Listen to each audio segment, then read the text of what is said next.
आउँछ Mona Lisa Steve Jobs better not fuck with me धेरै गज किन्दिन्छु तेरो अल कम्पनी फेरि म पैसा तसँग पैसा मसँग पैसा तसँग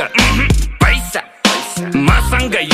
शाहरुखलाई लोन ब्याक सलमानको डोनर म पैसाको गोलमाल बाँडिजेको ओनर म साँच्चीकै भनेको कुरो सुन्दा फेरि ठट्टा लाग्छ चन्द्रमामा जग्गा मेरो धनी पूर्जा पक्का बाछ 5 देखि 10 20 150 मस्ती सक्यो ल पर्खी प्रिन्ट हुन्छ पर्सी फेसबुक र इन्स्टा यो ट्विटरको चिन्ता भन कति लाग्छ पैसा यो तिनटैलाई किन्दा पैसा